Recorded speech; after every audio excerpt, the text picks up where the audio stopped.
Bonjour à tous, bienvenue dans cet magnifique auditorium. Je me présente rapidement, je suis Étienne Gis, je suis l'un des deux secrétaires perpétuels de l'Académie des sciences et j'ai beaucoup de plaisir à vous présenter mon ami Didier Roux qui va faire cette conférence dont vous avez le titre sur l'écran. Je voudrais d'abord vous remercier d'être venu, la période est un peu difficile, on s'est posé des questions de savoir s'il fallait continuer, étant donné les conditions sanitaires. Pour vous rassurer, nous avons obtenu l'information que cet auditorium est non seulement magnifique, mais il est également équipé d'un système de ventilation super moderne. Donc, vous n'avez rien à craindre de ce point de vue-là. C'est pour cette raison que nous avons proposé de continuer cette série de conférences.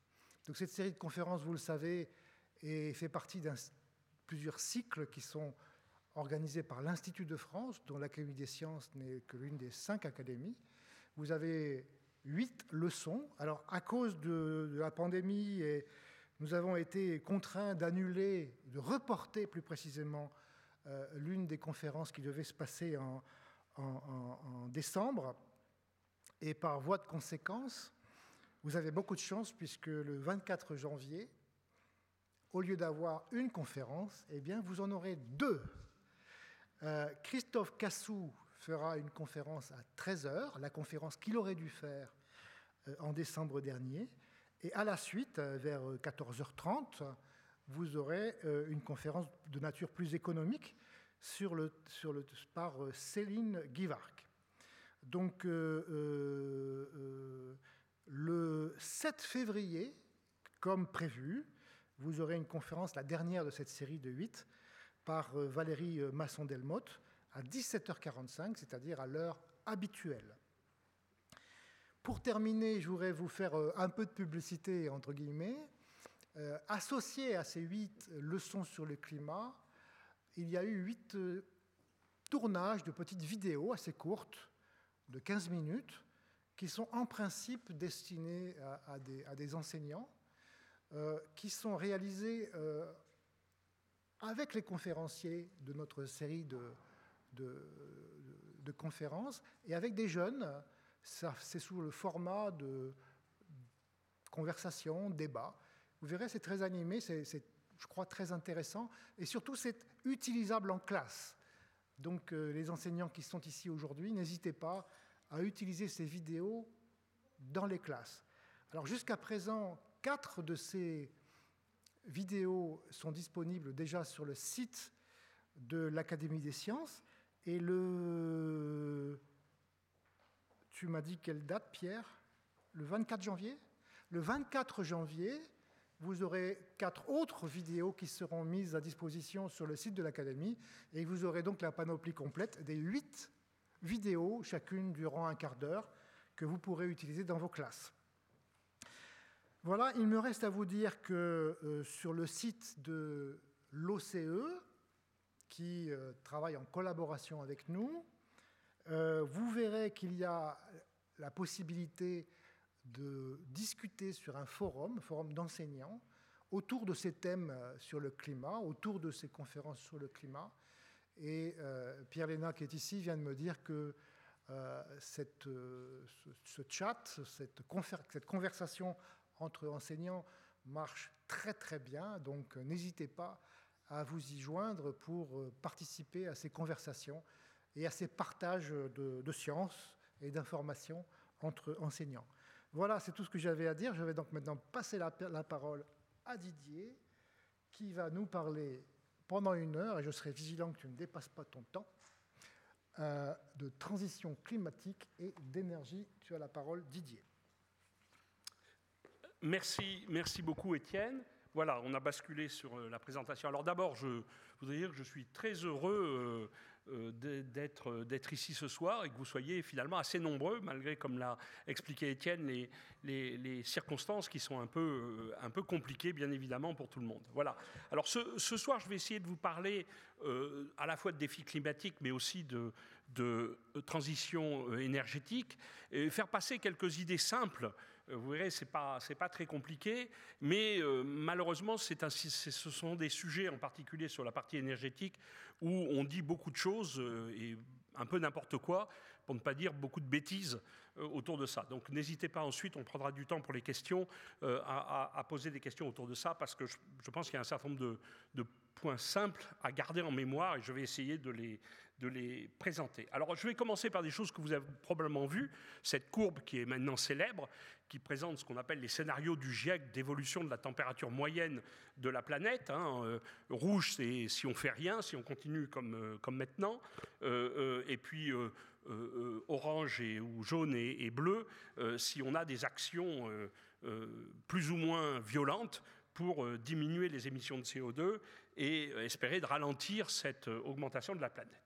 Alors vous voyez qu'on parle, la comparaison, vous le savez, elle est essentiellement autour d'un climat avant l'ère industrielle, on va dire 1900, et l'augmentation de la température moyenne de la planète. Et on parle, sur ces différents scénarios, on parle de quelques degrés. Et donc, typiquement, on considère qu'on essaye de se limiter à, disons, 2 degrés ou 1,5 degré, comme un certain nombre d'accords sont censés le faire.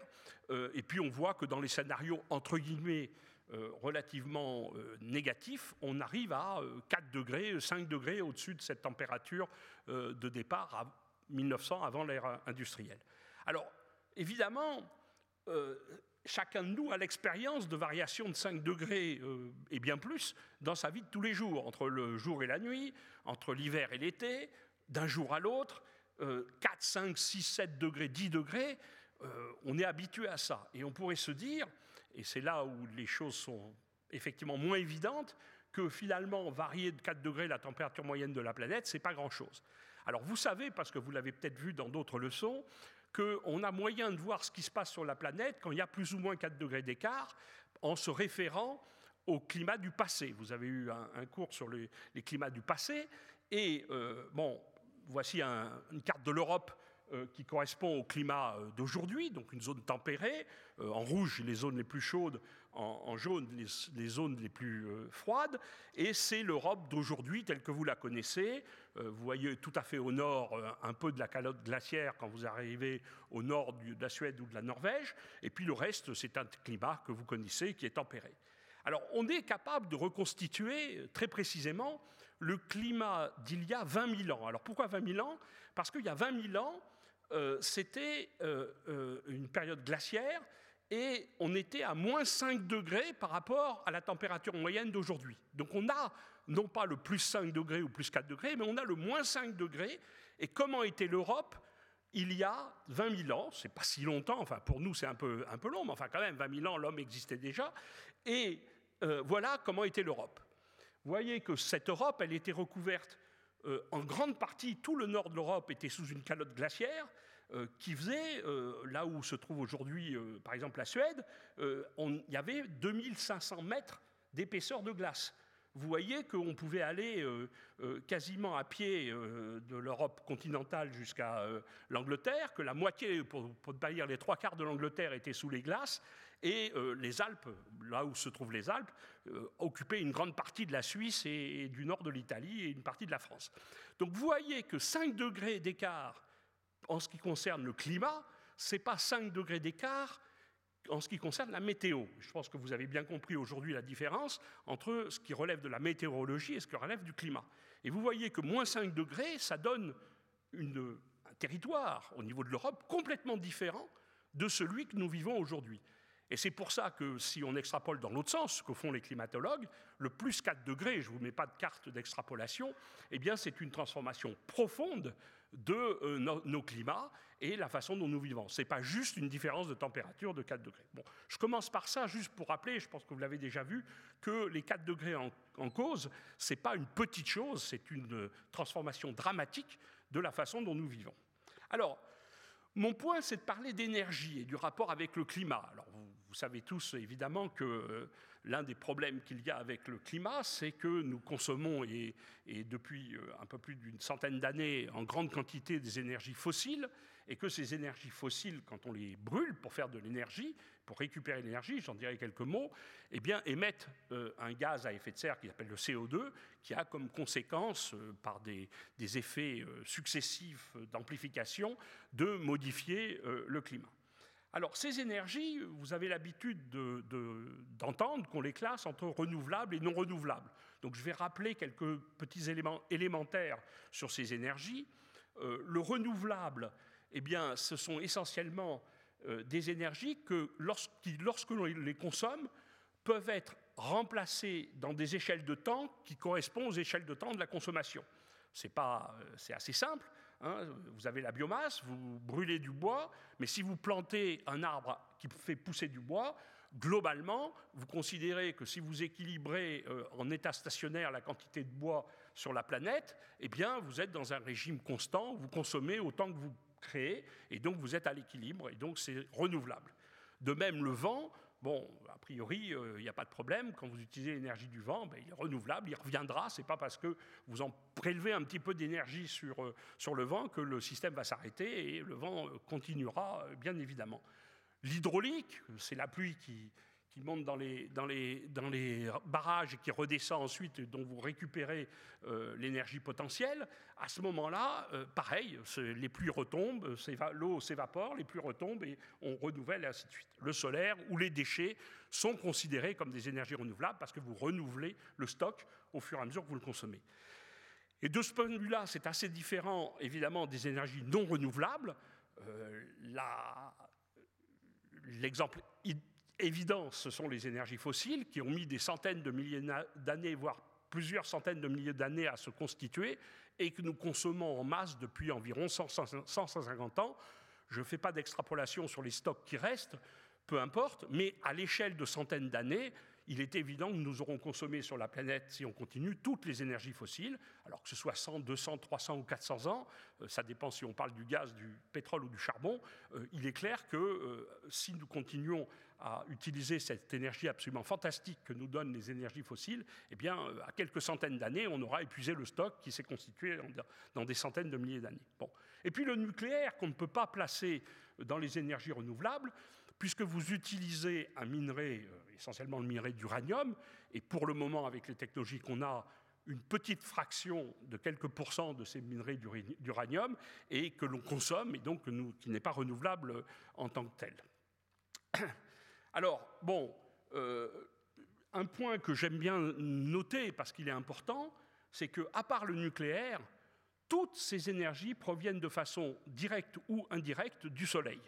C'est-à-dire, toutes ces énergies existent parce que nous avons un système sur la Terre qui est capable de capter cette énergie primaire, en quelque sorte, idéale, qui nous vient du Soleil. Que ce soit la biomasse qui pousse grâce à la photosynthèse est un système pour capter l'énergie solaire et le transformer en une autre forme d'énergie chimique, qui sont des molécules un peu compliquées et intéressantes.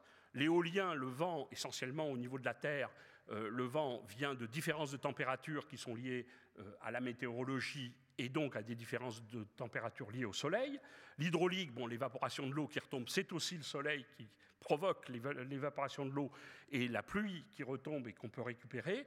Et puis, globalement, les déchets qui sont des sous-produits de notre consommation qui viennent de tout ça. Donc c'est intéressant de savoir que, y compris les énergies fossiles, ceux qui proviennent de dégradation de la matière organique, ou plutôt de transformation de la matière organique par réduction chimique dans des produits plus élaborés au niveau énergétique, qui sont essentiellement le charbon, le pétrole et le gaz, eh bien là aussi, ce sont des molécules qui, au départ, viennent de la matière organique, donc du soleil.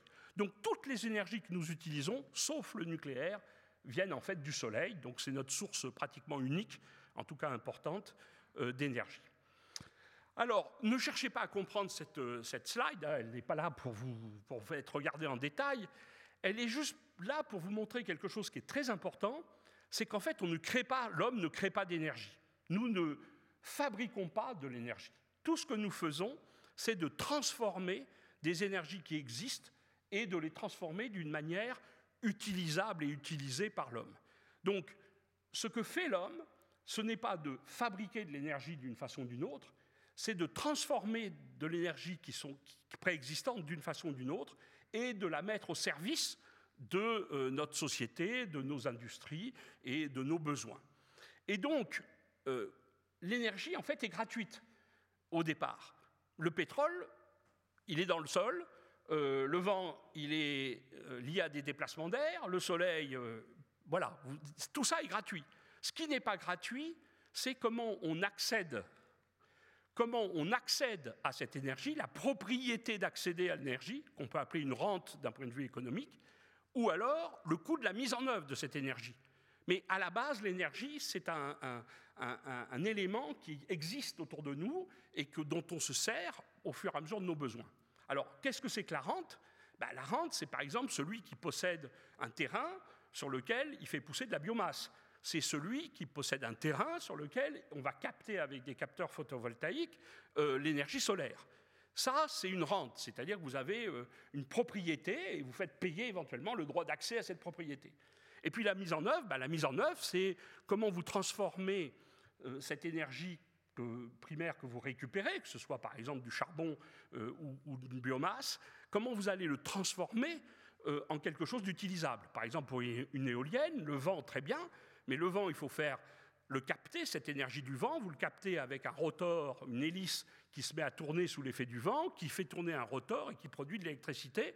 Et ensuite, il faut payer l'installation, il faut payer les fils électriques, il faut payer l'arrivée de l'électricité et la distribution jusqu'à ce qu'on s'en serve. Et là, c'est la mise en œuvre de cette captation d'énergie que vous payez. Voilà. Donc c'est un point important parce que le vrai coût de l'énergie, c'est en fait soit l'accès à la source, soit la mise en œuvre. Alors, on va retrouver des courbes qui sont tout à fait connues. Vous avez ici une courbe très connue qui est, par grande catégorie, la production, l'utilisation de l'énergie, enfin la consommation d'énergie par la planète en fonction du temps. Donc d'abord, vous voyez qu'avant le 19e siècle, on était à des taux d'énergie très basses. Vous voyez d'ailleurs que c'était surtout en fait de l'énergie de la biomasse en grande partie, qui se marquait biofuel, mais c'est de la biomasse en fait, et puis que petit à petit est arrivé d'autres formes d'énergie, le charbon, puis le pétrole, puis le gaz, le nucléaire, le photovoltaïque, l'éolien. Tout ça est arrivé au cours grosso modo du siècle dernier, et cette courbe qu'on peut qualifier d'une forme exponentielle, même si on peut regarder de façon plus précise, et ce n'est pas évident sur ce diagramme, mais si on fait ce qu'on appelle une représentation en logarithme de cette courbe, on peut retrouver la signature de quelque chose qui est très proche d'une exponentielle, eh bien, elle monte effectivement énormément depuis un siècle, et c'est ce qui aujourd'hui est la signature de la problématique énergétique. Le monde consomme énormément d'énergie. Alors ça, c'est la consommation globale de la planète. C'est la somme de tout ce que la planète consomme, tout ce que les hommes et les femmes sur la planète consomment. Alors les voilà représentés sous forme d'une courbe plus simple, et on a superposé sur ce diagramme la courbe de consommation d'énergie et puis la courbe de la population. Évidemment, vous voyez tout de suite une corrélation très forte entre ces deux courbes, c'est que vous voyez que les deux courbes ont l'air de monter à peu près, même si ce n'est pas très précis, de la même façon, et donc vous avez une évidence qui est que plus il y a de personnes sur la planète, plus on consomme d'énergie. Alors, vous pourriez dire que la consommation d'énergie, quand vous voyez cette courbe, c'est uniquement l'augmentation de la population. C'est évidemment pas vrai, pour des tas de raisons, mais vous le savez très bien. Vous savez que vous, aujourd'hui, dans un pays comme la France, par personne, vous consommez beaucoup plus d'énergie que vos arrière-arrière-grands-pères n'en consommaient. Donc, cette courbe n'est pas suffisante pour regarder quelque chose qui est effectivement important, c'est la consommation d'énergie par habitant. C'est-à-dire, en fait, de diviser ces courbes l'une par l'autre. Diviser la courbe de consommation d'énergie globale par le nombre d'habitants global. Alors, effectivement, quand vous voyez cette courbe, vous retrouvez une montée très forte, un petit peu plus compliquée, parce que vous voyez sur cette montée qu'il y a deux endroits où on a l'impression que le monde s'est arrêté de consommer de l'énergie, plutôt s'est arrêté d'augmenter sa consommation d'énergie, pour être tout à fait exact, qui sont les années 20-40, autour évidemment d'une grande crise économique qui a été suivie par des guerres mondiales, une guerre mondiale, et puis la période 80-2000, qui elle aussi est une signature d'une crise économique importante. Donc vous voyez que même si la courbe qui correspond à la division de la quantité d'énergie par le nombre d'habitants, donc l'énergie consommée par chaque habitant de la planète, en moyenne, même si vous voyez que cette courbe continue à monter, elle est quand même plus riche que la courbe précédente et fait apparaître ces deux périodes qui correspondent à des crises économiques. Donc vous avez tous compris et vous savez tous que chaque habitant de la planète consomme moins d'énergie lorsqu'il y a une crise économique qui entraîne du chômage, qui entraîne des problématiques évidemment importantes d'un point de vue des populations. Donc, la leçon à retenir ici, c'est que premièrement, le monde consomme de plus en plus d'énergie parce qu'il y a de plus en plus de personnes sur Terre, mais que de toute façon, on consomme aussi beaucoup plus d'énergie par habitant. Donc il y a deux facteurs qui augmentent la consommation d'énergie et pas un seul. Alors, je vais revenir sur une corrélation qui est souvent faite, et qui est celle-là, alors qui est une courbe qui représente la quantité ce qu'on appelle GDP en anglais, mais en français j'ai oublié le nom, enfin la richesse du pays, le BIP, par rapport à la consommation d'énergie. Et vous avez une courbe en moyenne sur l'ensemble de la planète qui est l'évolution ou le rapport qui existe entre la consommation d'énergie et c'est pas le BIP, c'est quoi ? PIB, merci. Heureusement qu'il y a des gens qui suivent et que je ne suis pas bon dans les noms. Le BIP. Bon, et le BIP, vous voyez une corrélation quasiment linéaire. C'est-à-dire que vous arrivez à quelque chose qui est énormément repris par les hommes politiques, il existe en particulier les partis qui prônent, entre guillemets, la décroissance, c'est-à-dire il existe une corrélation unique, très forte, entre le BIP et la consommation d'énergie. Donc si on veut diminuer la consommation d'énergie, il faut diminuer le BIP, et ça donne les théories de décroissance en disant notre seule façon de nous en sortir, c'est de faire baisser le BIP avec, là aussi, les conséquences économiques. Alors, je vais vous montrer une autre courbe qui nuance énormément cette proposition. Alors, il s'avère que la science que j'ai toujours pratiquée, c'est la physique statistique. Et qu'en physique statistique, vous avez deux choses qui sont importantes. Les valeurs moyennes, c'est une valeur moyenne que je vous présente ici, mais aussi les fluctuations. Et j'ai longtemps dit à mes étudiants qu'il y avait plus d'informations dans les fluctuations que dans les valeurs moyennes. Voilà un exemple où les fluctuations sont importantes. C'est la même courbe, mais au lieu de la présenter comme une valeur moyenne sur la planète, je la présente comme chaque pays, chaque point correspond à un pays. Et vous avez la diversité de consommation énergétique par rapport au BIP pour chaque pays. Et là, vous voyez qu'il y a quelque chose qui est très important. C'est que vous êtes sur des échelles log, à gauche et à droite, enfin en bas et en abscisse et en ordonnée, et vous voyez que sur cette échelle log, vous retrouvez une corrélation, mais vous voyez que, je vais essayer de le montrer avec ça, voilà, vous avez pratiquement, pas tout à fait, mais presque un facteur 10, vous voyez, ça c'est un log, donc c'est presque un facteur 10 entre certains pays pour une valeur qui est à peu près équivalente de BIP. Donc, ça montre que cette corrélation en valeur moyenne qui est très forte, en fait, quand on regarde de près, il y a des pays qui sont pratiquement équivalents en niveau de vie, si on rapporte les deux, le BIP au niveau de vie des pays, et qui pour autant consomment grosso modo un facteur 5 ou un facteur 10 d'énergie de différence. Alors pourquoi cette courbe est importante ? Parce qu'elle montre que si certes, en valeur moyenne, la corrélation est forte, en fait, il y a des pays qui peuvent vivre aussi bien que les autres en consommant moins d'énergie. On a l'exemple classique, qui est souvent repris, de l'Europe et des États-Unis. Le citoyen américain consomme 5 fois plus, 4 fois plus d'énergie que le citoyen européen. Et clairement, il n'y a pas un fossé de niveau de vie entre l'Europe et les États-Unis. Si en plus on prend les fluctuations à l'intérieur du pays, il est évident qu'on peut discuter longuement des différences entre pays, parce que les différences à l'intérieur du pays sont quelquefois plus fortes que, bien évidemment, que les différences entre les pays. Donc, quand vous arrivez à cette constatation, vous arrivez à quelque chose, et c'est un des messages que je voudrais vous faire passer, c'est que, à partir du moment où on est capable de consommer des quantités d'énergie de 1 à 5 ou de 1 à 10 en ayant à peu près le même niveau de vie, on voit que le premier effort à faire, ce n'est pas de diminuer la valeur moyenne, mais c'est de commencer à faire en sorte que tout le monde se ramène vers le bas, c'est-à-dire au même niveau de vie, consomme moins d'énergie. Et ça, c'est un point extrêmement important, parce qu'il fait une signature, cette courbe est en fait une signature de quelque chose qui est évident, c'est que la raison pour laquelle il y a cette différence, c'est parce que nous gaspillons énormément d'énergie. C'est parce que nous gaspillons énormément d'énergie qu'il y a des pays qui consomment 3, 4, 5 fois plus que d'autres à un niveau de vie équivalent. Si tout le monde était, entre guillemets, très attentif à ne pas gaspiller, il est évident qu'on se retrouverait tous extrêmement près les uns des autres. Voilà. Alors j'insiste sur cette courbe parce qu'elle est caractéristique d'un débat politique où il y a d'autres, de mon point de vue, d'un point de vue d'un citoyen qui est un physicien et pas un économiste, d'autres voient que la décroissance, c'est d'abord et avant tout de faire attention à la façon dont nous utilisons l'énergie sans forcément avoir comme conséquence de vivre moins bien. Alors, voilà, ça c'est une autre présentation, mais à peu près équivalente, où vous avez les pays, mais vous retrouvez tout à fait le même genre de choses.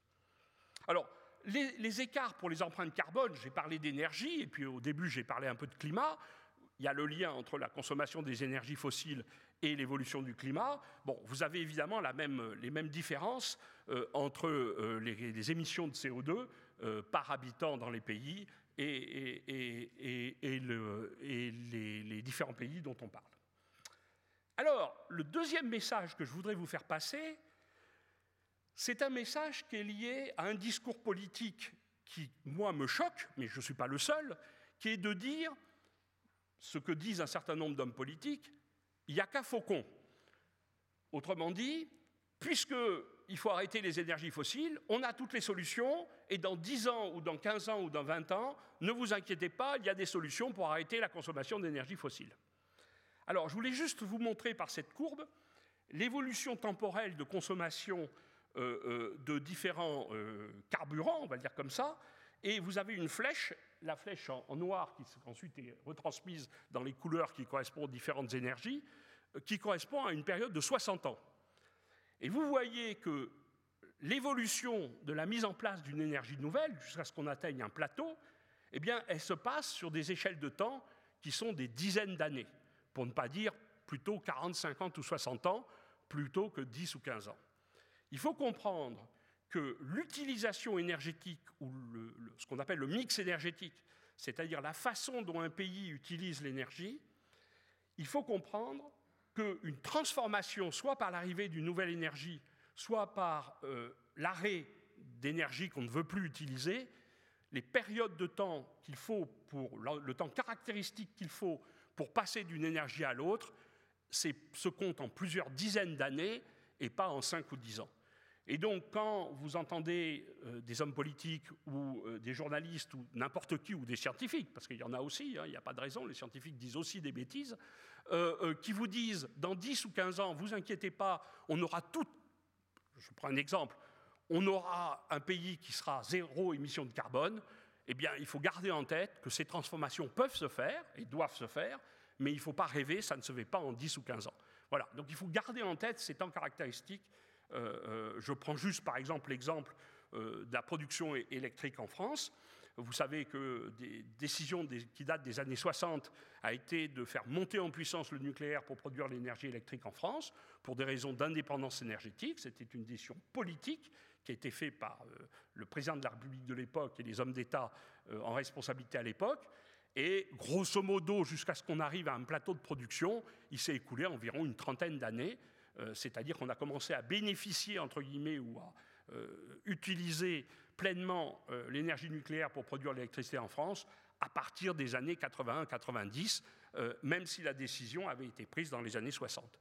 Entre la décision et la volonté politique et la mise en œuvre et le résultat de la politique, eh bien, il s'écoule 20 ou 30 ans. Alors le problème de 20 ou 30 ans, vous l'avez compris, c'est que c'est plusieurs gouvernements, ce n'est pas un seul. Donc il y a un vrai problème de temps caractéristique entre le temps caractéristique politique et le temps caractéristique technique de mettre en œuvre les décisions qui sont prises par les politiques.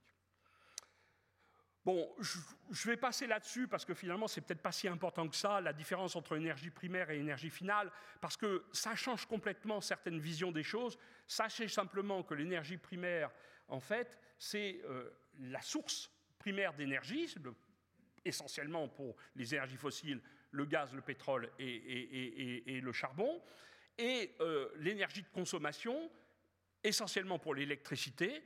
Lorsque, en termes d'énergie, vous consommez 3 kWh de charbon, par exemple, ou de pétrole pour produire de l'électricité, vous produisez 1 kWh d'électricité. Donc, il y a un facteur entre l'énergie disponible, utilisable, et l'énergie que vous avez utilisée pour produire cette énergie disponible.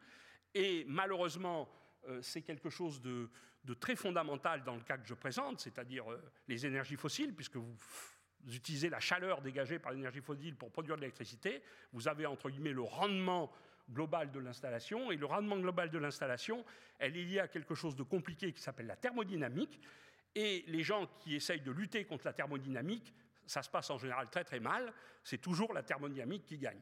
Donc le rendement de 30% d'une turbine à gaz, par exemple, autour de 30-40%, elle ne peut pas être bien améliorée. C'est-à-dire que si vous continuez à produire de la chaleur pour faire de l'électricité, vous aurez un facteur 2 à 3 entre les deux.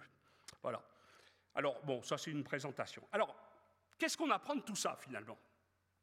Alors, ce qu'on apprend de tout ça, d'abord, vous avez ici la représentation de la consommation énergétique mondiale en fonction des sources énergétiques. Donc, vous avez, je vais vous le montrer, le charbon, le gaz et le pétrole. Et puis, vous avez tout le reste. Ça, c'est au niveau mondial. Donc, vous voyez qu'aujourd'hui, et ça, c'est 2017, donc il y a 4-5 ans, mais enfin, ça n'a pas beaucoup changé aujourd'hui, vous voyez qu'aujourd'hui, dans le monde, nous consommons toujours 70% et même plus d'énergie fossile. Donc le monde aujourd'hui, quoi qu'on en dise, est largement dépendant des énergies fossiles. Et ce que j'essaye de vous faire passer, ce n'est pas dans 10 ans que cette courbe va fondamentalement changer. Si on gagne 10, 20% ou 30% sur cette courbe, ça sera déjà un énorme effort par rapport à la réalité. Donc, arrêtons de rêver, on ne transformera pas une planète dans les 10 ou 20 ans qui viennent à zéro émission de carbone parce qu'on arrêtera de consommer des énergies fossiles. Nous consommons encore aujourd'hui au niveau énergétique, 70% de notre énergie en énergie primaire vient des énergies fossiles. Alors voilà les leçons que j'essaye de vous résumer. Sur le temps caractéristique, vous avez un certain nombre des chiffres que je viens de vous donner et que j'ai répétés sur cet exemple. Alors je vais passer à la deuxième partie de ma présentation. Je n'ai pas d'horaire sous les yeux, donc je vais regarder. Oui, on est tout à fait dans les temps. Je vais passer à la deuxième partie de la présentation que je vais un peu focaliser sur qu'est-ce qu'on peut faire, et en particulier sur un domaine que je connais bien, qui est le domaine du bâtiment, et vous poser un petit peu, de nouveau, quelques notions simples sur pourquoi le bâtiment d'abord est important et qu'est-ce qu'on peut faire au niveau du bâtiment pour améliorer. Étant donné que, si je suis un peu brutal, aujourd'hui l'énergie qui est dépensée dans les bâtiments, c'est certainement l'endroit où nous gaspillons le plus d'énergie. Et comme c'est l'endroit où nous gaspillons le plus d'énergie, c'est un des endroits que l'on peut le plus facilement améliorer pour commencer, dans l'optique que je vous ai décrite au début, à faire en sorte qu'on diminue notre consommation d'énergie sans pour autant changer le niveau de vie des pays, qui est quand même l'objectif qui me paraît raisonnable d'un point de vue politique. Alors d'abord, je vais poser un peu le problème sur la population mondiale. On revient à la population mondiale et je divise le monde entre le monde rural au niveau mondial et le monde urbain. Donc vous avez ici une population de 7 milliards d'habitants, on est en 2010, et grosso modo, vous avez la moitié de la population mondiale qui vit à la campagne, on va le dire comme ça, et l'autre moitié qui vit dans des villes. Voilà, ça c'est la population aujourd'hui. Alors, il s'avère que c'est quelque chose qu'on peut faire assez bien. On peut extrapoler assez facilement l'évolution de la population à des échelles de temps de plusieurs dizaines d'années, parce qu'on a, grosso modo, les taux de natalité, qu'on sait que les taux de natalité ne changent pas du jour au lendemain dans un pays, sauf évidemment en cas de guerre ou d'événements dramatiques. Donc lorsqu'on extrapole cette courbe en 2050, c'est-à-dire dans 20 ou 30 ans, une trentaine d'années, on vise une population mondiale, comme vous le savez, qui sera pas loin de 10 milliards d'habitants. Et ce qui est très intéressant pour le côté bâtiment, on vise une évolution de la population urbaine forte et de la population rurale en diminution. Alors ça, on en est à peu près certain parce que on a vu l'évolution des pays occidentaux. Prenez la France, la grande transition entre le milieu rural et le milieu urbain s'est passée juste après la Deuxième Guerre mondiale. Vous avez une masse de population qui a accompagné le développement industriel de ce qu'on appelle les 30 Glorieuses, et le nombre de paysans ou de gens qui vivaient à la campagne a fortement diminué. Et c'est en train d'arriver dans d'autres pays, en Asie dans un premier temps, puis en Afrique ensuite. Et on connaît les masses sur lesquelles ça se produit. Et donc, en 2050, on aura environ un tiers de la population qui sera en milieu rural et 2 tiers en milieu urbain. Alors, quand vous faites cette petite extrapolation, qui paraît raisonnable et qui n'est pas étonnante, vous arrivez à la chose suivante. Vous avez en rouge la quantité, donc je me rapporte à l'année 2010 que je vous ai montré tout à l'heure, je peux reprendre le graphe, vous avez compris. Voilà, là on est là, donc en 2010, et maintenant si je compare en 2010, là on est à peu près ici, vous voyez qu'en urbain, vous avez à peu près autant de personnes qui vont vivre en milieu, de nouvelles personnes qui vivront en milieu urbain, que ce qui existe déjà en milieu urbain aujourd'hui. Je traduis ça en termes très simples. On va construire dans les 30 ans qui viennent autant d'habitations en ville que toutes les villes qui existent aujourd'hui. Donc vous voyez l'énorme défi auquel nous sommes. Il va y avoir autant de villes de construites ou d'équivalents habitations en ville que toutes les villes qui ont été construites depuis le début de l'existence des villes, depuis le début des siècles, ou début des temps. Évidemment, ça ne sera pas à Paris. À Paris, dans 30 ans, les gens qui visiteront Paris verront un Paris qui sera assez proche du Paris qui existe. Par contre, en Asie et en Afrique, c'est là où ça va se passer. Une très grande partie de ces villes nouvelles vont arriver en Asie et en Afrique. Et donc, vous voyez qu'il y a un énorme enjeu sur la construction d'habitats neufs, mais qui n'est pas réparti également dans toute la planète, qui est essentiellement dans les pays à forte croissance de population et à fort mouvement rural vers urbain, c'est-à-dire en Afrique et en Asie. En Asie d'abord et en Afrique ensuite. Alors, pourquoi les bâtiments sont un enjeu important ? Vous avez ici, pour l'Europe, la consommation d'énergie en grands secteurs, les transports, l'industrie et l'habitat, donc les bâtiments.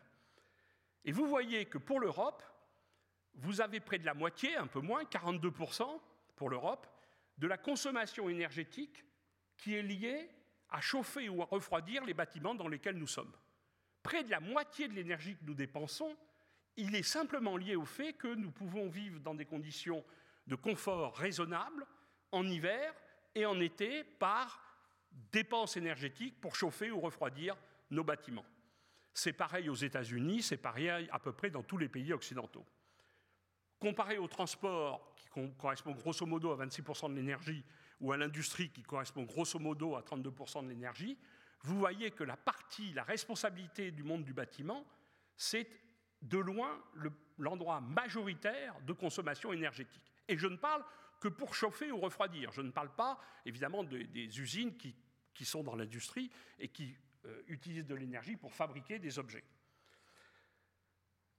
Alors, le bâtiment est donc en France, et plus généralement en Europe. En France, j'ai donné les chiffres pour l'Europe, mais pour la France, c'est plutôt de l'ordre de 46% de l'énergie que nous utilisons en France. On n'est pas les plus vertueux sur le côté bâtiment. Donc près de la moitié de l'énergie que nous consommons en France, c'est lié à nos bâtiments. Voilà. Et si on regarde l'évolution dans le temps, vous voyez d'abord qu'il n'y a pas beaucoup de transformation et le bâtiment n'a pas réellement... l'industrie s'est un peu améliorée, les transports sont restés à peu près stables et le bâtiment n'a pas réellement évolué dans la bonne direction. Pourtant, nous sommes capables aujourd'hui de fabriquer des bâtiments qui ne consomment pratiquement pas d'énergie. Vous avez tous entendu parler de la réglementation thermique, la RT, la dernière en place étant la RT 2005, et puis ensuite la RT 2012. Et on parle maintenant de celle qui vient de se mettre en place, qui n'est pas une réglementation thermique, mais une réglementation environnementale, qui s'appelle donc non pas RT, mais RE, et qui va être la RE 2020. Alors, ce qui est intéressant dans ce monde-là, c'est que vous parlez de la RE 2020 en 2022, parce que régulièrement, vous prévoyez une loi et vous l'appliquez 2 ans après. Donc c'est comme ça, c'est un monde qui a un certain conservatisme, et la RE 2020 va commencer à s'appliquer en 2022 et peut-être même en 2023, tel que c'est parti. Bon, toujours est-il que voilà les différentes réglementations en termes énergétiques. Alors l'ordre de grandeur, c'est des kilowattheures, c'est-à-dire une énergie divisée par des mètres carrés d'habitation. Donc c'est ça, pour comparer un bâtiment à un autre, vous parlez de l'énergie qu'il consomme par mètre carré, par surface, et par an, bien sûr. Et vous voyez que la RT 2012 par rapport à l'habitat ancien, le chauffage, c'est ce qu'il y a en bleu, vous voyez que la RT 2012, quasiment, la consommation pour le chauffage est devenue très faible, incroyablement plus faible que la moyenne des habitations anciennes qui existent en France. Sur un bâtiment neuf aujourd'hui, on est à moins de ce qu'on appelle 50 kWh par mètre carré par an dans la RT 2012, alors que les bâtiments anciens, on est plutôt autour de 350 kWh par mètre carré et par an. Donc on a gagné un facteur 6, même plus que ça, sur la consommation énergétique. Donc on sait construire des bâtiments qui consomment peu. Et on en construit parce que malgré tout, les constructions respectent les réglementations. Le problème, c'est que alors, je vais montrer la même chose en termes d'émissions de CO2.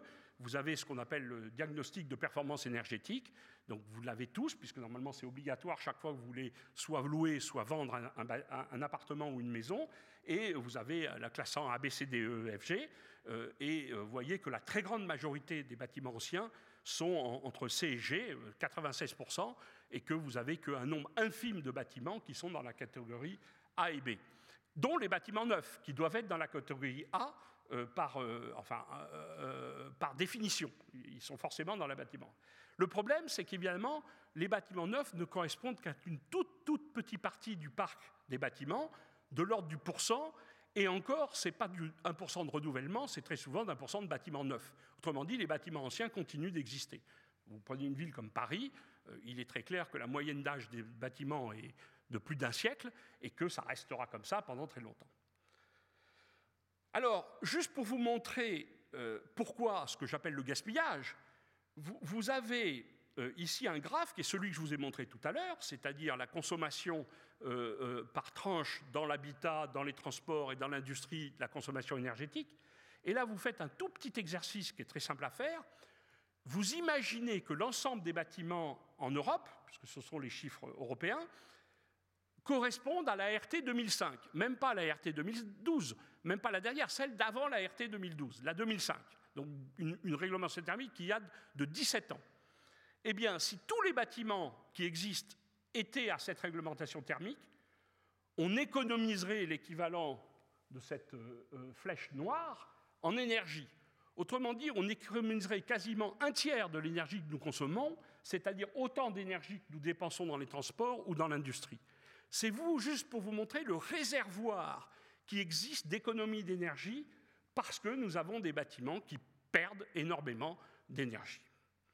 Alors, juste pour vous distraire, quelques exemples d'innovation. Il s'avère que j'ai été pendant 12 ans le patron de la recherche et de l'innovation du groupe Saint-Gobain, donc j'ai côtoyé ces innovations de près. Quelques-unes, je les ai poussées, avec plus ou moins de succès dans certains cas, mais essentiellement, c'est pour vous donner l'idée qu'il y a encore des choses à faire dans le bâtiment. Ce n'est pas un monde où tout existe et il n'y a pas d'innovation possible, c'est un monde au contraire qui a besoin et qui fait régulièrement des innovations.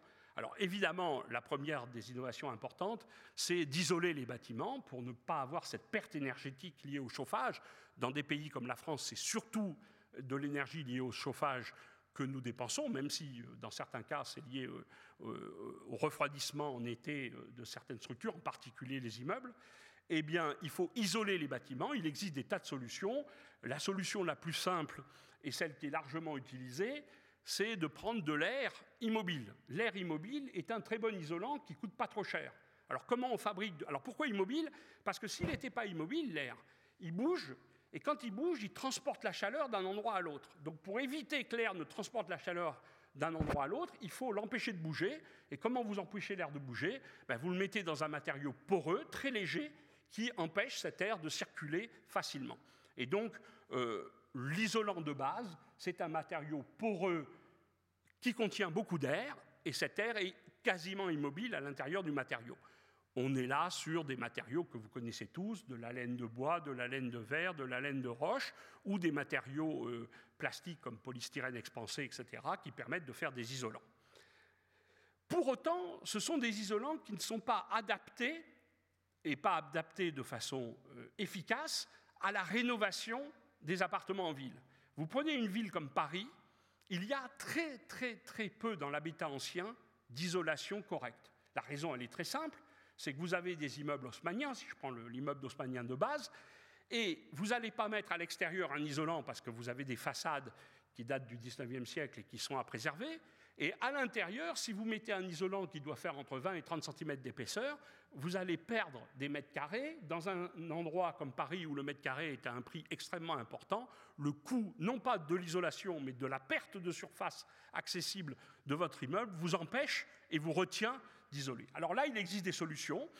Il y en a une qu'on a développée à Saint-Gobain, qui sont des isolants sous vide, qui sur 3-4 cm arrivent à faire baisser fortement la valeur de la conductivité thermique en mettant du vide à la place de l'air.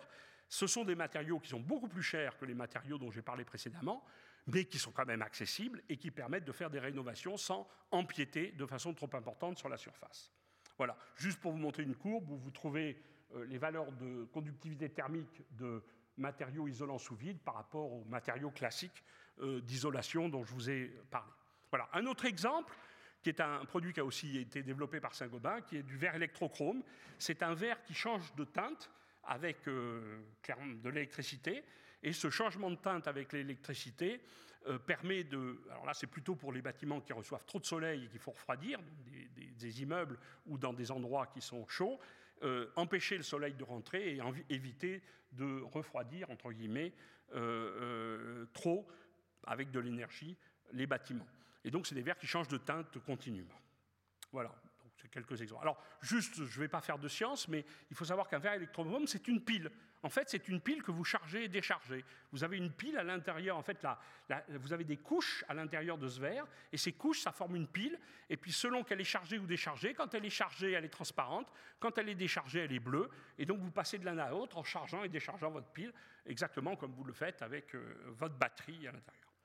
Le dernier point que je voudrais montrer, qui est un point qui me tient beaucoup à cœur, d'une part parce que je suis physicien, et aussi parce que le monde du bâtiment est un monde assez bizarre, où les gens aiment bien faire des calculs, mais ils ne mesurent quasiment jamais le résultat de leurs calculs.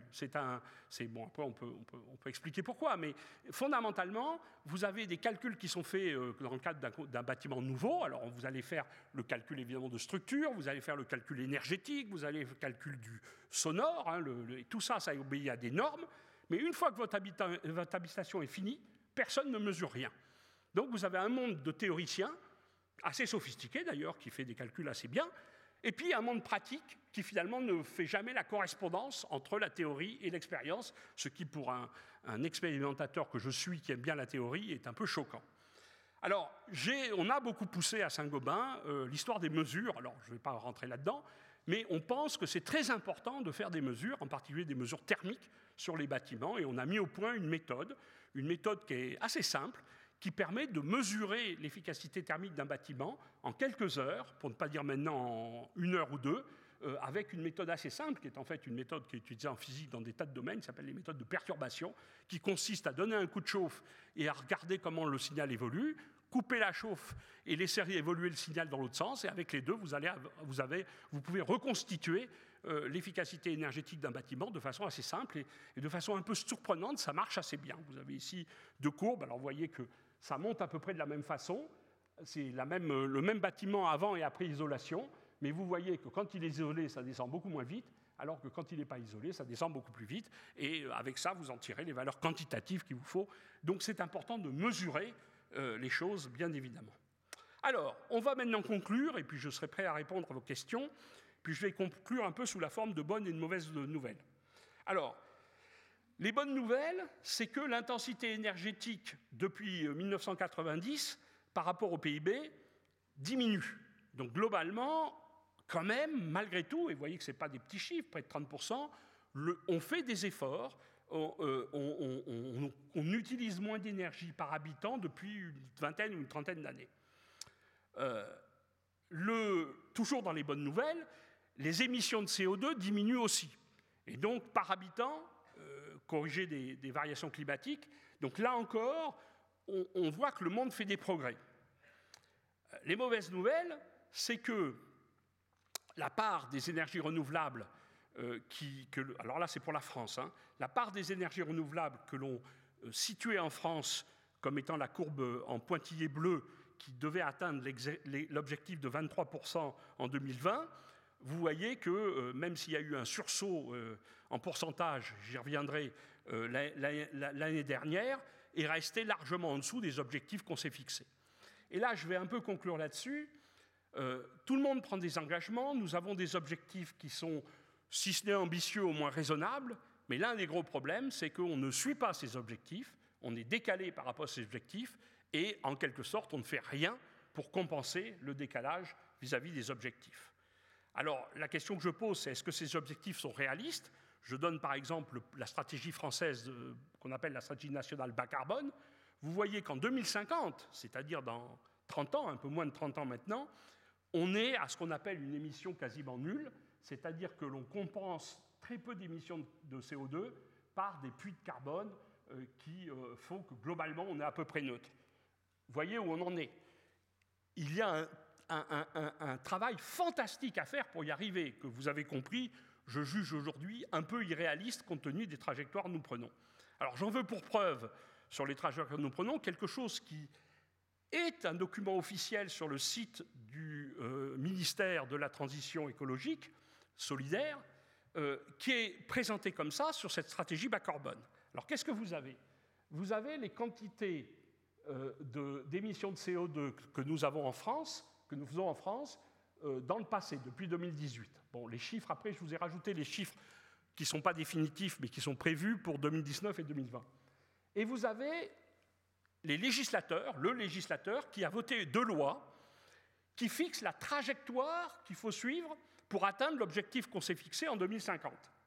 Là, on le fait, la trajectoire, jusqu'à 2030. Donc, vous voyez, vous n'êtes pas à zéro, hein, vous êtes à 300 mégatonnes de CO2, c'est loin d'être zéro.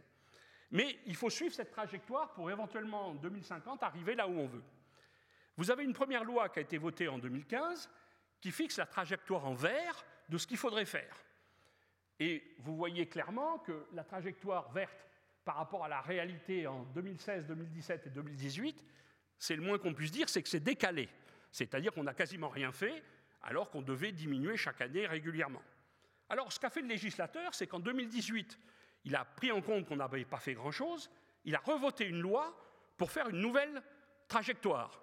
Et vous voyez que la nouvelle trajectoire, c'est grosso modo le même objectif, mais plus pentu puisqu'on n'a rien fait pendant 3 ans.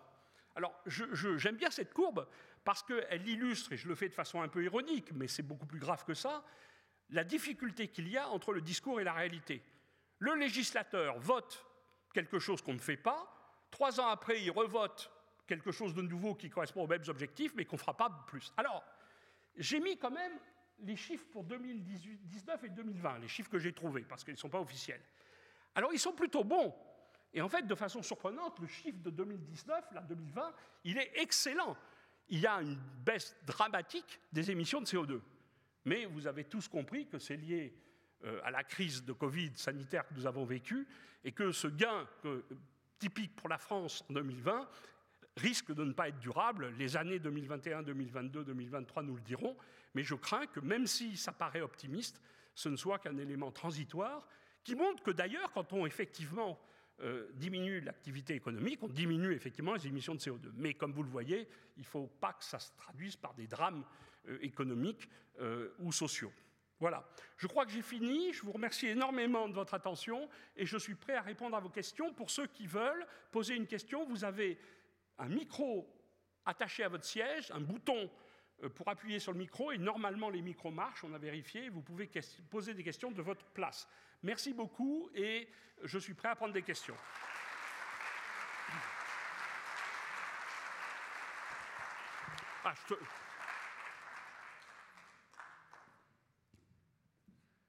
Merci Didier. Tu peux t'asseoir. Oh, très bien. Non, très bien. Je vais organiser une arme. Merci Didier. Alors, y a-t-il des questions? C'est toujours un peu. La première question. Monsieur. Vous voyez, ben ça marche. Merci pour cet exposé. C'était vraiment très très clair. Moi, je suis très pessimiste. Vous évoquez des solutions qu'il faudrait mettre en œuvre pour résoudre les problèmes. Je pense qu'en France, on a une vision très franchouillarde et qu'on s'imagine que si on résout les problèmes pour les 68 millions de Français, on aura résolu tous les problèmes. Vous l'avez bien expliqué, on va être sur cette planète 10 milliards d'individus.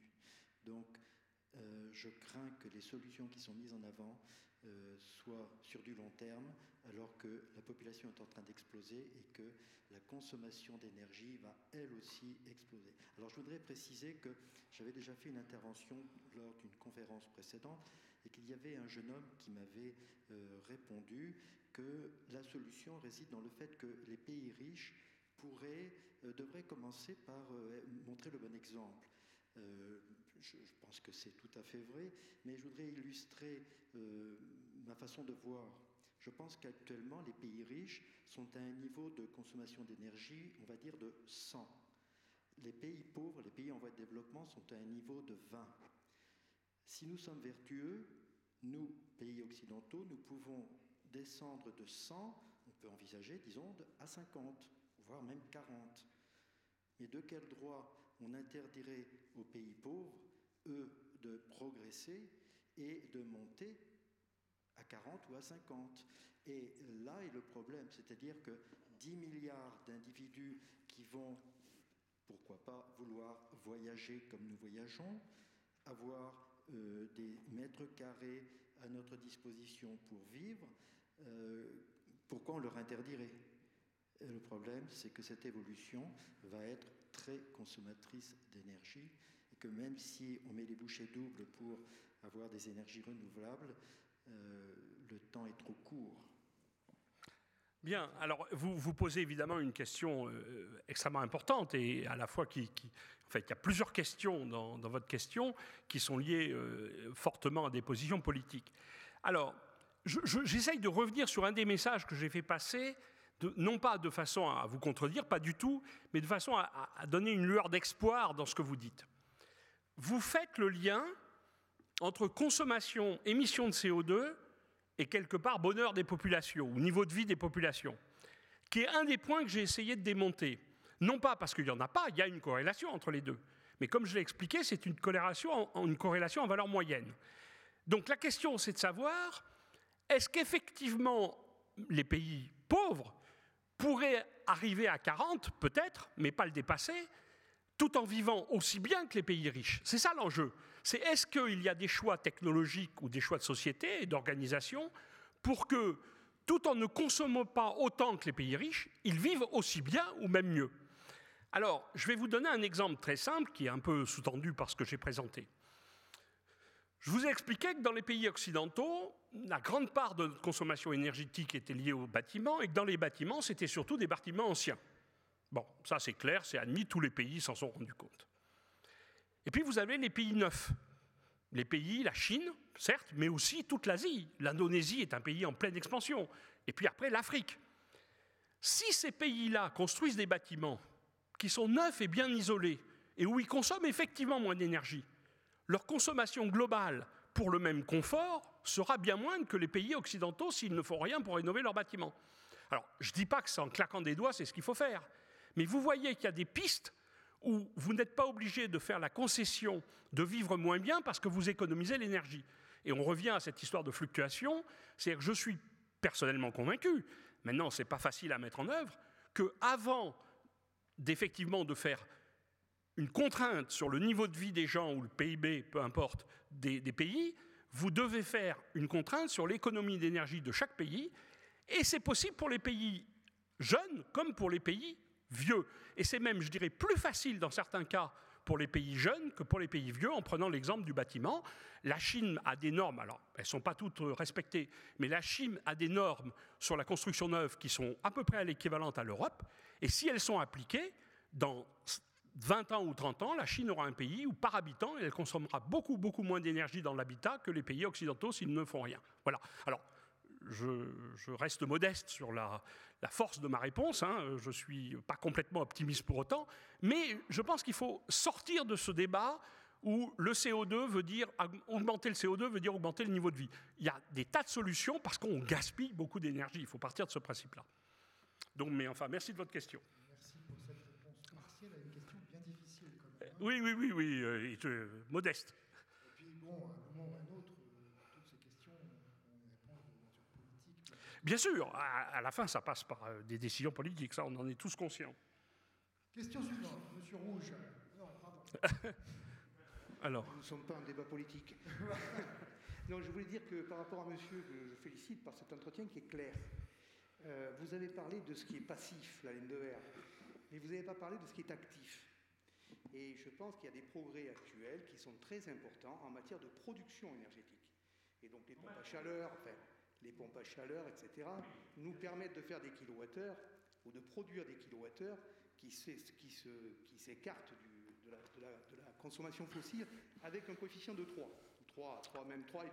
J'ai une pompe à chaleur chez moi et le coefficient est de 4,1. Voilà. Donc comme vous ne l'avez pas trop cité, Oui, mais vous avez raison. C'est quand même des solutions à faire dans des bâtiments qui sont déjà construits et qui sont historiquement non améliorables, on va dire, ou difficilement. Donc de toucher à la production est un vecteur faisable. Et si on associe le couple du renouvelable et du nucléaire derrière, sur l'électricité, bien sûr, on va retrouver une production de CO2 acceptable. Voilà.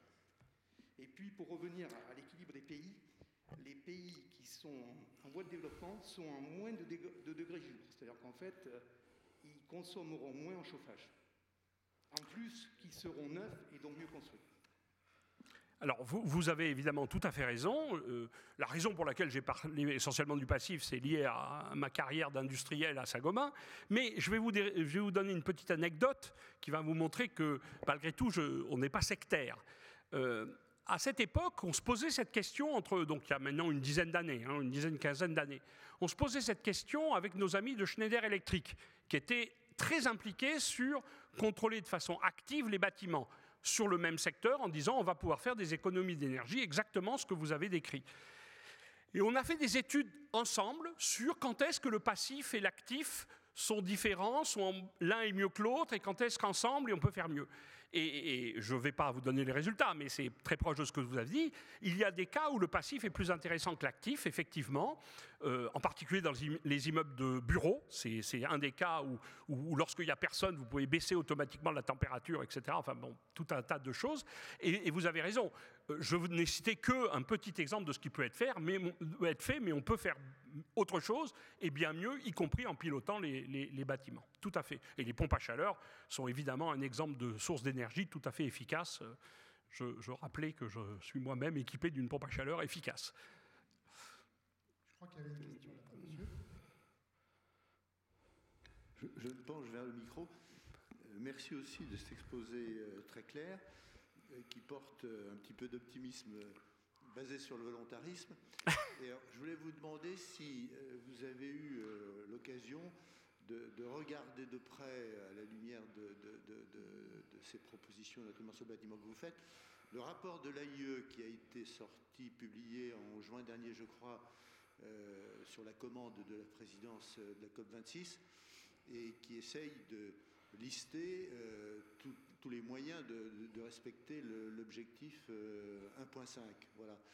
Est-ce que ce rapport a été étudié du point de vue que vous défendez, qui est celui de la technologie et l'efficience plutôt que la décroissance? Est-ce que vous avez des indications à nous donner là-dessus? Alors, vous dites le rapport de l'AIE.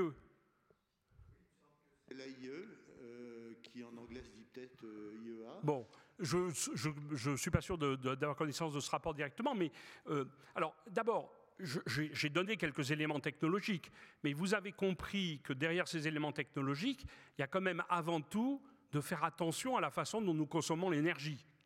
Une partie peut passer par des solutions technologiques, une autre peut passer par des façons de se comporter.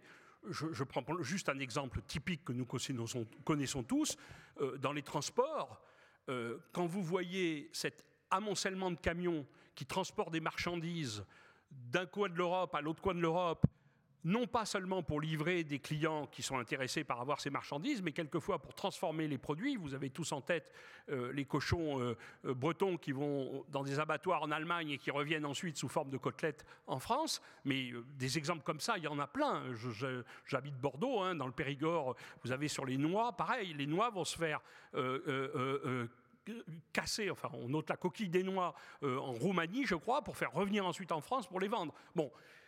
Voilà, et ça, ce n'est pas une question de technologie, c'est une question d'organisation sociale, voilà, et économique. Donc, les possibilités d'économie sont nombreuses, mais elles demandent des transformations à la fois un peu technologiques, mais aussi d'organisation de la société. Et évidemment, les compagnies qui font le transport ne sont pas favorables à ce qu'on arrête ce genre de choses. Donc voilà, donc après, il faut vivre, et c'est pour ça que ce qu'a dit tout à l'heure Étienne est tout à fait juste. À la fin, ce sont des décisions politiques. Maintenant, soyons très francs, la première des choses à faire, c'est que si on veut diminuer les énergies fossiles, il faut augmenter le prix du pétrole et le prix du gaz et le prix du charbon. Il n'y a pas de miracle. Alors, que vous appelez ça une taxe carbone ou tout ce que vous voulez, à la fin, c'est en augmentant, d'un point de vue économique, si vous voulez coupler la vie réelle à l'objectif global qui est de diminuer l'utilisation des énergies fossiles, d'une façon ou d'une autre, il faut augmenter le prix des énergies fossiles. Il n'y a pas de miracle. Dans une économie de marché libérale, si vous voulez avoir un effet, vous le faites sur les prix. Il n'y a pas d'autre solution. Alors, vous pouvez le faire en réglementation, mais ça ne suffit pas. Et donc, à un moment donné, il faudra accepter que le prix du pétrole soit plus cher. Et vous verrez que le prix du pétrole, du gaz et du charbon plus cher peut avoir des conséquences positives, y compris sur l'emploi en France. Je vais de nouveau vous donner un exemple. Quand vous fabriquez un matériau, il a un coût de fabrication, puis après, il a un coût de transport pour le vendre. Si vous le faites fabriquer dans un pays d'Asie très loin, pas cher, mais qui coûte très cher à transporter, votre intérêt est peut-être de le faire fabriquer localement. Je vous donne des exemples. Le verre, il voyage à peu près 1000-2000 km. La plaque de plâtre, elle fait 300-400 km. La laine de verre, on est plutôt à 50 km. Le mortier, pour faire les enduits de mortier, c'est plutôt 50-100 km. Si vous augmentez le prix des transports, vous diminuez ce nombre de kilomètres et vous relocalisez un certain nombre d'industries. Voilà, donc il faudra un jour qu'on ait bien en tête qu'il faudra payer l'énergie d'origine fossile plus chère si on veut effectivement diminuer la consommation d'énergie fossile. C'est un sujet délicat, qui n'est pas politiquement correct, mais qui est une réalité à la fois technique et économique. Oui. Je suis persuadé que les jeunes qui sont sur la partie gauche de la salle ont des questions à poser. Est-ce que vous avez des questions à poser, Didier ? Vous êtes sous pression, là. N'hésitez pas.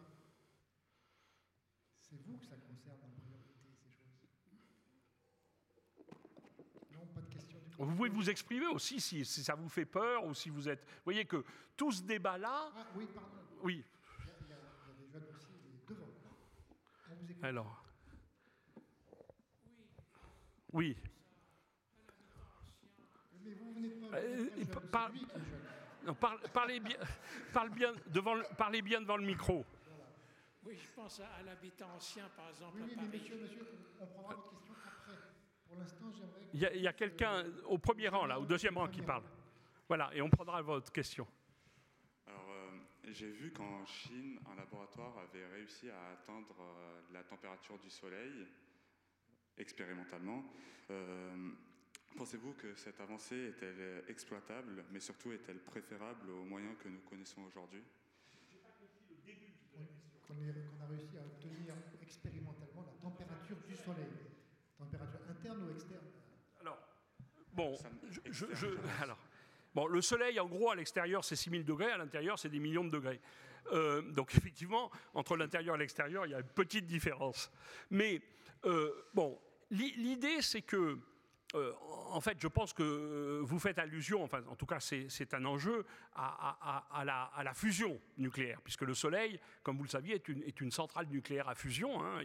Il passe son temps à transformer de l'hydrogène en hélium, et en transformant de l'hydrogène en hélium, il récupère une quantité d'énergie liée à la fusion des noyaux de façon importante.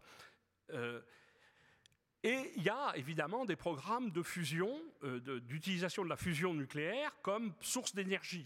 En France, enfin, c'est un programme international, mais il s'avère que l'objet est en France, ça s'appelle ITER. C'est un programme qui a été mis en place par le CEA et tout un tas de pays dans le monde, qui consiste à faire un appareil qui non pas produira de l'électricité, mais devrait démontrer qu'on peut un jour peut-être envisager de produire de l'électricité avec la fusion. Vous avez peut-être entendu dans la presse qu'au MIT, il y a une équipe qui a montré aussi assez récemment qu'il y avait l'espoir un jour d'utiliser la fusion, ce qui est la source d'énergie du Soleil, pour fabriquer de l'énergie. Bon, ce sont dans tous les cas des projets qui sont, ou des idées qui sont, quand vous posez la question à un scientifique, dans combien de temps on peut espérer produire de l'électricité avec ce genre de technologie, il vous répond en général 50 ans.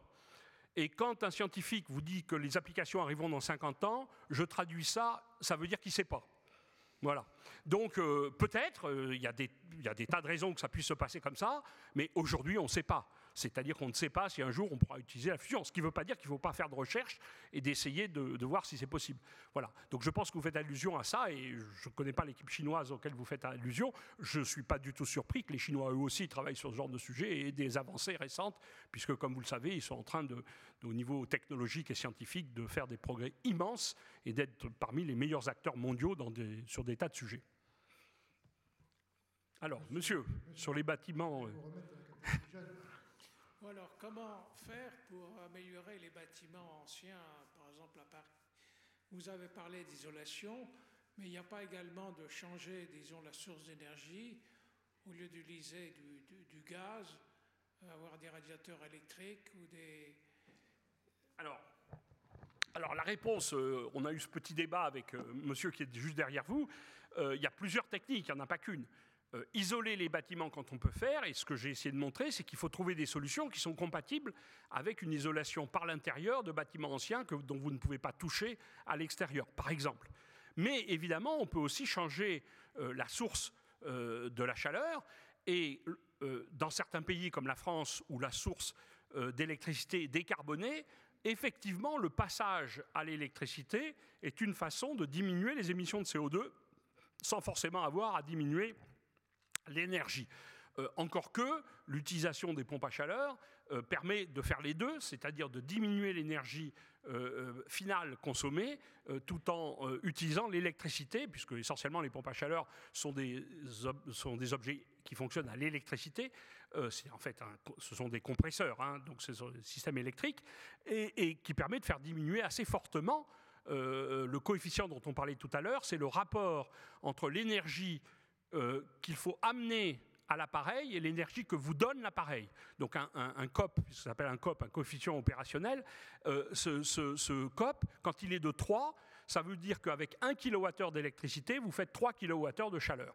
Donc effectivement, vous y gagnez beaucoup. Donc voilà, donc l'idée c'est que tous les coûts sont permis. Voilà, tous les coûts sont permis, vous pouvez isoler, vous pouvez améliorer les sources de chaleur, vous pouvez passer à des sources de chaleur qui sont décarbonées quand vous le pouvez, et c'est comme ça qu'on arrivera à diminuer la quantité de CO2 émis par des pays. Mais la remarque qui a été faite tout à l'heure, qui est tout à fait juste, le problème il est mondial, ce n'est pas la France qui toute seule va faire baisser le taux de CO2 mondial.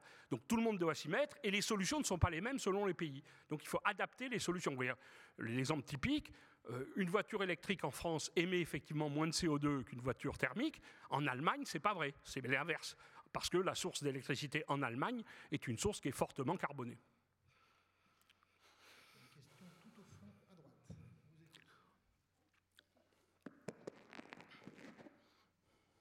J'aimerais savoir quelles solutions on pourrait apporter dans le domaine individuel, parce que de ce que j'entends, on parle surtout du domaine industriel, voire international.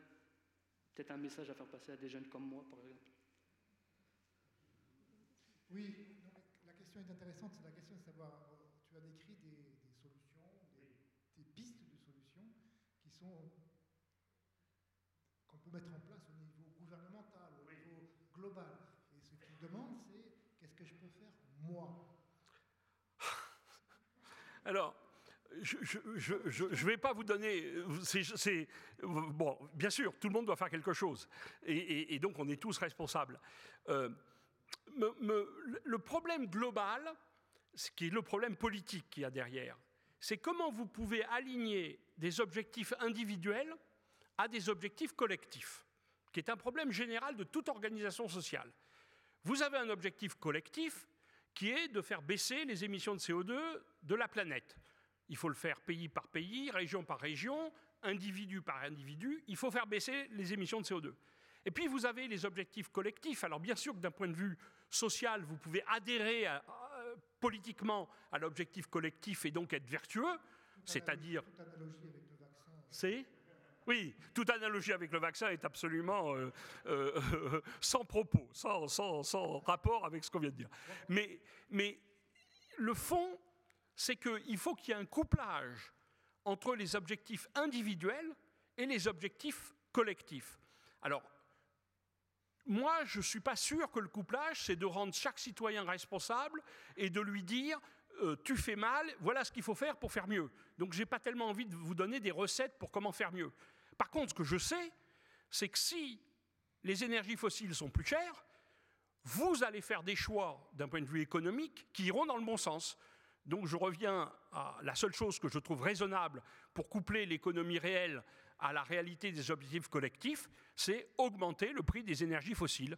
Et là, on verra le système se mettre en position, pas seulement les individus, les industries, les organisations sociales, etc., se mettre en marche pour obtenir un objectif qui, globalement, coûtera moins cher aux acteurs. Alors, je suis peut-être un peu naïf et un peu pragmatique, mais voilà. Alors maintenant... Si je peux me permettre, tu n'as pas répondu à sa question. Au contraire, il demande qu'est-ce qu'il peut faire lui, et tu réponds il faut augmenter le prix des énergies fossiles. C'est pas lui qui va le faire. Non, mais j'ai expliqué pourquoi. Alors maintenant, individuellement, vous avez ça dans la littérature largement.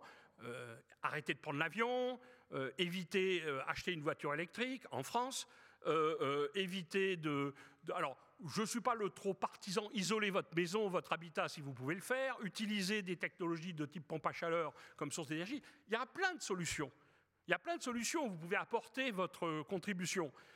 Mais globalement, je pense que l'enjeu, ce n'est pas que vous apportiez votre contribution, c'est que tout le monde apporte sa contribution. C'est pour ça que je réponds de façon effectivement globale. Peut-être que ma réponse, ça serait engagez-vous en politique. Hein? Bah oui, faites en sorte que ce soit vous qui fassiez voter l'augmentation du prix du pétrole. Bon, enfin, déjà, le fait que vous soyez là ce soir et que vous ayez peut-être assisté à d'autres leçons, je trouve que c'est déjà un grand progrès. Donc, je ne peux que vous encourager à vous intéresser à ce type de problématique. Voilà. Cela dit, Didier, peut-être que je peux reformuler sa question. Les actions individuelles, du genre, moi, je ne prends pas l'avion, ou je ne prends pas de voiture dans Paris, ou des choses comme ça, est-ce qu'on a une idée de l'économie globale que ça représente par rapport aux économies gigantesques que tu as signées aujourd'hui?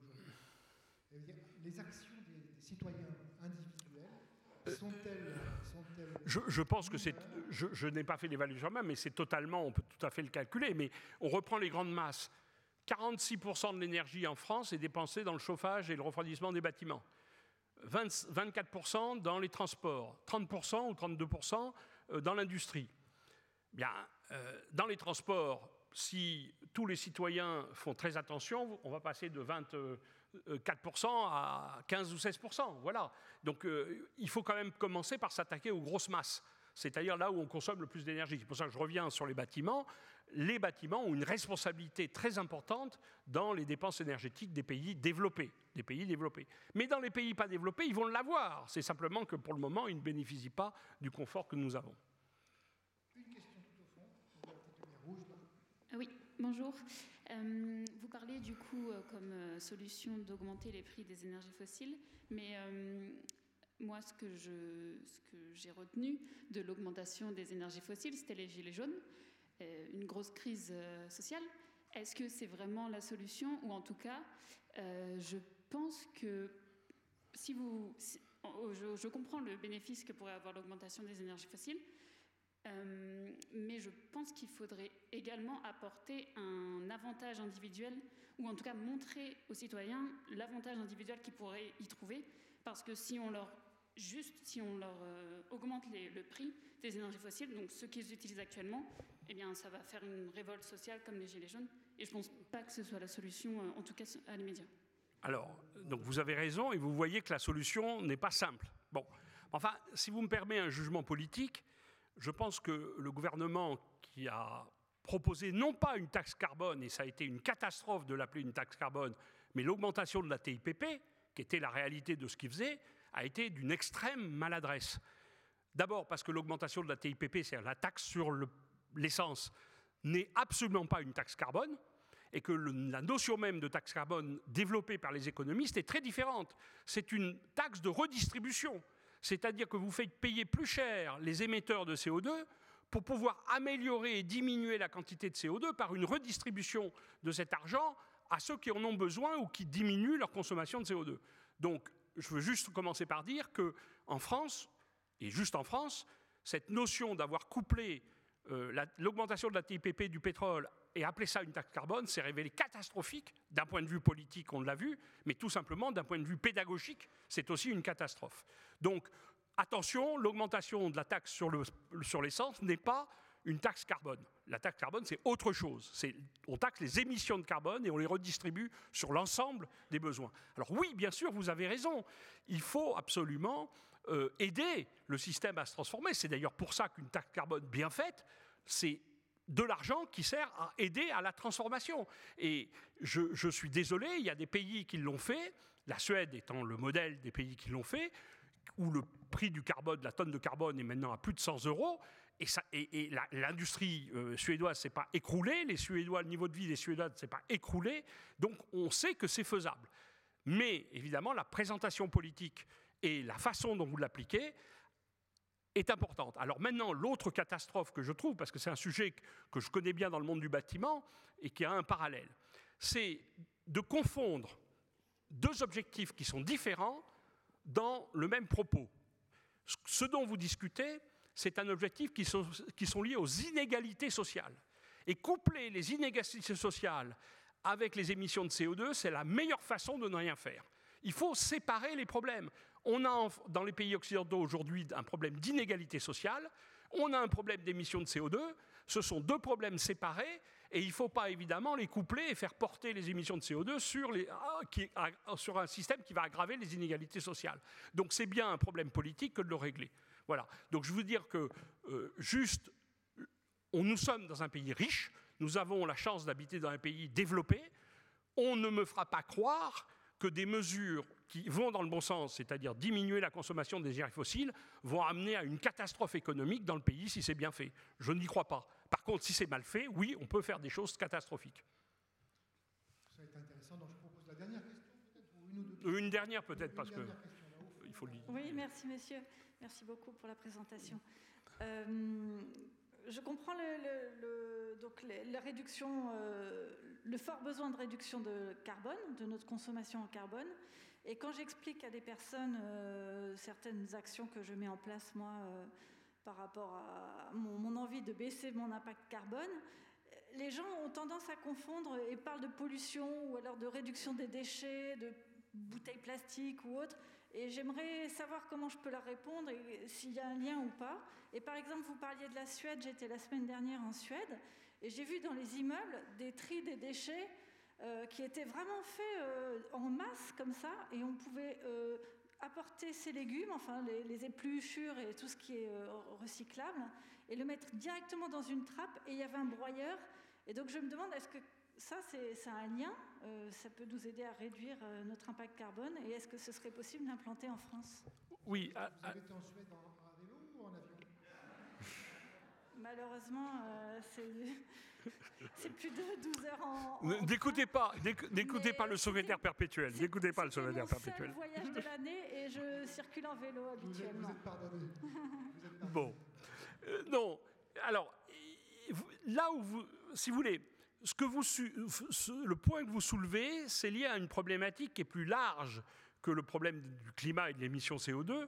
c'est le problème de l'impact de l'humain sur la planète qui a d'autres impacts que le changement climatique, en particulier sur l'environnement en général et la biodiversité. Je crois que vous avez eu par Isabelle Chouine une leçon dans le cadre de ce cycle sur l'impact du changement climatique sur la biodiversité.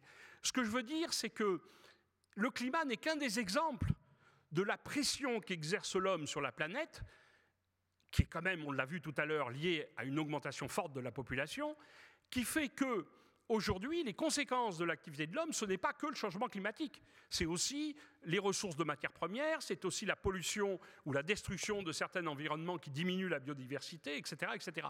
Donc le problème que vous posez, c'est que le changement climatique n'est qu'un des exemples de l'impact de l'homme sur la planète. Et il y en a bien d'autres qui sont importants. Le problème du traitement des déchets est évidemment un problème extrêmement important et dont les solutions que vous décrivez pour la Suède sont des solutions plus que raisonnables. Alors, la France est en retard, on fait du tri, mais moins efficace que dans certains pays du Nord, mais on va quand même quelque part dans le bon sens. Le vrai enjeu, c'est évidemment diminuer les déchets, recycler tout ce qui peut être recyclé, essayer de diminuer la consommation des matières premières dont on consomme plus que ce qui existe en stock, donc les recycler, essayer de trouver la façon de les retraiter, etc. Donc la question, c'est qu'elle est beaucoup plus globale que le problème du climat. Le problème du climat étant un problème, disons, épidermique et très important parce qu'il se pose et qu'aujourd'hui, il y a beaucoup d'inquiétudes autour de ça, mais plus généralement, l'impact de l'homme sur la planète, il est beaucoup plus large que le changement climatique. Je pense que nous allons remercier Didier et je vais vous rappeler que nous avons rendez-vous ici même à 13h dans 2 semaines précisément. Et là, vous aurez 2 conférences pour le prix du monde. Merci beaucoup. Merci beaucoup. Merci.